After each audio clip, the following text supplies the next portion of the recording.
देखो आसमां में खिलकर सूरज निकल रहा है, देश का परचम अब ऊंचा उड़ रहा है, बरसों का अंधेरा रोशन हो रहा है, गरीब की रसोई से धुआं हट रहा है।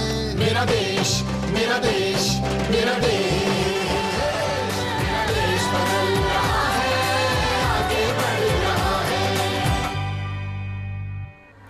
हमने आज आपसे पूछा 2 साल में क्या नरेंद्र मोदी सरकार ने आर्थिक हालात पर काबू किया है। आपके जवाब के मुताबिक 43% लोग मानते हैं कि कुछ हुआ है, लेकिन 57% लोग अब भी इस बात में भरोसा नहीं करते। ऐसे हालात में सवाल सुधारों का है और नरेंद्र मोदी का फॉर्मूला है कि पब्लिक और प्राइवेट सेक्टर मिलकर कुछ बेहतर कर सकते हैं, इकोनॉमिक रिफॉर्म हो सकता है। जयसिंह कोठारी साहब, इस पर आपका कमेंट।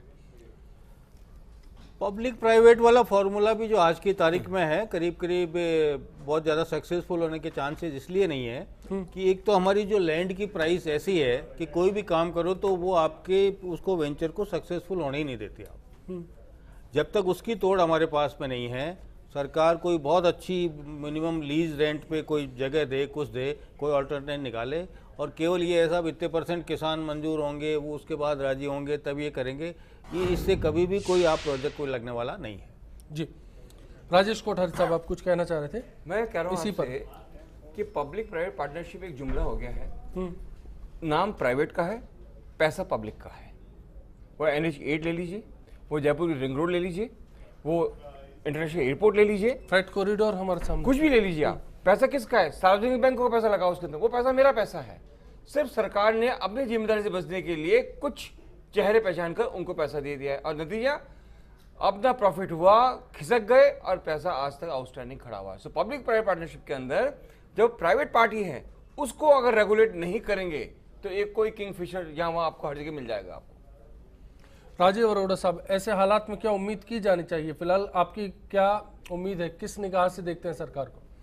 देखिए, मेरा मानना यह है कि अगर वास्तव में नरेंद्र मोदी और इनकी सरकार इंडस्ट्रियल ग्रोथ को बढ़ाना चाहते हैं तो इनको सही सोच में, जैसे जयसिंह जी बोल रहे थे, इंसेंटिव देने चाहिए, आपको रीजनेबल दाम के ऊपर ज़मीन देनी चाहिए, टेक्नोलॉजी का अपग्रेडेशन करना चाहिए, इंपोर्ट ड्यूटीज़ को उनको कम करना चाहिए, यहाँ पे इसके डेवलपमेंट को बढ़ाना चाहिए। लेकिन किसी भी बात के अंदर ऐसा लगता है कि सच्चाई नजर नहीं आती। कुछ कॉरपोरेट घरानों को बढ़ाने की जो बार बार उनके आरोप लगते हैं, वो सच प्रतीत होता है कि कुछ लोगों की आर्थिक स्थिति जरूर सरकार के आने के बाद मजबूत हो गई और कुछ लोग इस देश का पैसा लेकर शंकर जी, जिस कॉर्पोरेट की बात मैं कर रहा था उसका जिक्र अब जाकर राजीव अरोड़ा साहब ने किया।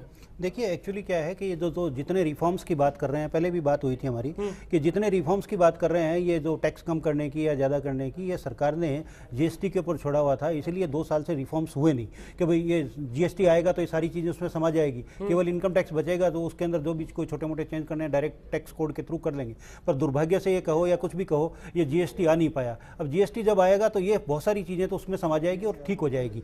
दूसरी बात जो अब अपन समअप कर रहे हैं, तो मैं ये बताना चाहता हूँ कि जैसे मान लो अभी 43% की बात कही है साहब, 43% ने कहा है कि माना कि ठीक हुआ है, तो अब 2 साल में जब 43% आ गया तो हम तो मानते हैं बहुत बहुत धन्यवाद, आगे जा करके बढ़ जाएगा ये फिगर, इसलिए इसमें कोई दिक्कत नहीं है। चलिए हम आशा करते हैं, कि 43% अगर मानते हैं आज की तारीख में। राजेश जी कुछ कह रहे हैं आप? नहीं सर, मैं 43% नहीं मानता, मैं बल्कि इससे ज्यादा मानता हूँ। देखिए, जो काम है उसको तारीफ करिए आप उसको, है ना। ये हमारा वेबसाइट ओपिनियन है, या वेबसाइट ओपिनियन बाइस हो सकता है, या मैं एक सेकंड और बात, बीच में भाई कोठारी जी ने कहा था पब्लिक प्राइवेट पार्टनरशिप की, आपने भी बात कही थी। पब्लिक प्राइवेट पार्टनरशिप में पूरी तरह से सरकार पब्लिक प्राइवेटशिप की बात इसलिए करती है कि सरकार जमीन उसमें देती है। कोठारी जी साहब ने कहा था कि भाई जमीन के दाम इतने बढ़ गए हैं कि उसके अंदर कोई आदमी उसमें सरकार जमीन देती है। जैसे यहाँ पर कॉलेजेस खुले हैं पब्लिक प्राइवेट पार्टनरशिप में, तो सरकार जमीन देती है और कॉलेज प्राइवेट पार्टी चलाती है, ताकि रनिंग एक्सपेंडिचर का बोझ सरकार पे नहीं है। चलिए, हम तस्वीर को बदलता देख सकते हैं, समय की काफी किल्लत है। आज इस डिबेट में इतना ही। सभी मेहमानों का शुक्रिया अदा कर रहे हैं और साथ ही आपसे ये उम्मीद चाहेंगे कि आने वाला कल सभी के लिए आज से बेहतर हो। इसी दुआ के साथ हम सब विदा लें।